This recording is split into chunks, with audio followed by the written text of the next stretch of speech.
M4 TV news కి స్వాగతం. నేటి ముఖ్యాంశాలు. ఓం శ్రీ గురుభ్యో నమః. అందరికీ నమస్కారం అండి. ఈరోజు మనం ఉత్తరాఖండ 95వ భాగం తెలుసుకుందాం. ముందుగా గణేశ ప్రార్థన.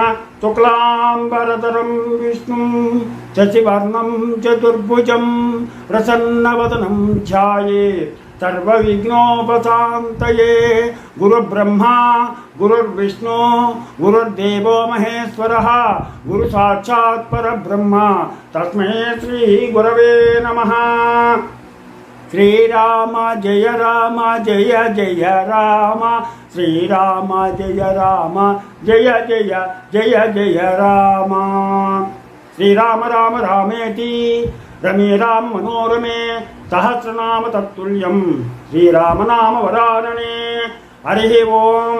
ఈరోజు మనం ఉత్తరాఖండ 95వ భాగం తెలుసుకున్నాం.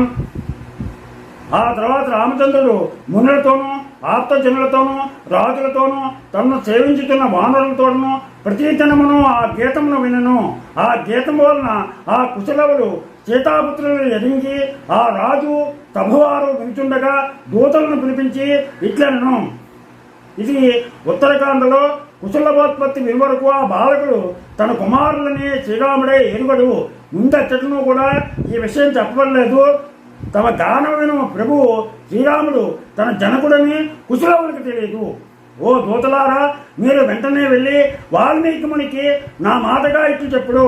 ఓ మునిపుంగవ భూపుత్రి, పరిశుద్ధురాలని మీ మనస్సునందు కలితేని ఆమె పుణ్యచత్రనియు కల్మషము లేనిదనియు మాకందరకు తెలియనట్లు మీ అనుజ్ఞతో రేపే సీతా శపథం ఒకటి చేయగలుగునా అని ముని అభిప్రాయమును సీతాదేవి ఉద్దేశమును తెలుసుకుని రండని చెప్పగా వినుచున్న వారు ఇది అద్భుతమని పలుకుతుండా ఆ దూత అధిక వేగముతో వెళ్ళి మునికి నమస్కరించి మృదువైనటువంటి మాటలతో రాముని వాక్యములను చెప్పి అది విని ఋషి శ్రేష్ఠుడు ఇట్లు చెప్పను.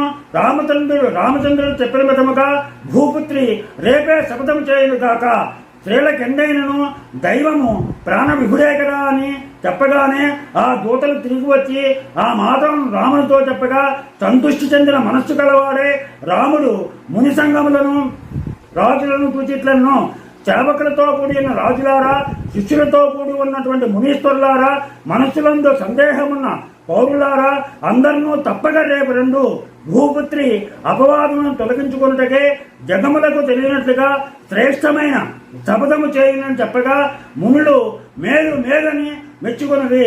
ఎంతయో పొగడుచు రాజులు, రామ ఈ విధముగా చేయుట నీకే తగినది, ఎవరైనా ఇట్లు చేయగలరా అని పలుకగా రేపు మీరందరినూ రండని రాజు సెలవీయగా వారిలా ముచ్చటలే చెప్పుకొనుచు వేరది. దాంతో మనకి 95వ అధ్యాయం పూర్తయింది. రేపు 96 తెలుసుకుందాం.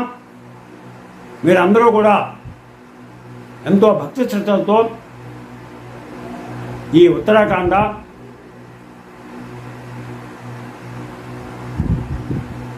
ఈరోజు వరకు 95 భాగాల కింద శ్రవణం చేశారు. మొత్తం 111 భాగాలు ఉన్నాయి. 111 భాగాలతో పూర్తవుతుంది.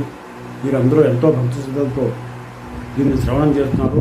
మీరు వెంటనే కాకుండా 10 మందికి దీన్ని గురించి తెలియజేసి వారి చేత కూడా శ్రవణం చేయించండి. అలాగే మీ పిల్లలకి కథల రూపంలో ఖాళీ సమయంలో మన సనాతన సంప్రదాయాలు, పురాణాలు, ఇతిహాసాలు, గ్రంథాలు, మహాత్ముల చరిత్రలు, భగవద్గీత ఇలాంటి గ్రంథాలు, సత్గ్రంథాలన్నింటిలో కొద్ది కొద్దిగా వాళ్ళకి నేర్పి మన సనాతన ధర్మాన్ని విలువల్ని కాపాడతారని ఆశిస్తూ, మీకు నా ఛానల్ కనుక నచ్చినట్లయితే సబ్స్క్రైబ్ చేయండి. అలాగే లైక్ చేయమని కోరుతూ మీరు ఆపాదించడం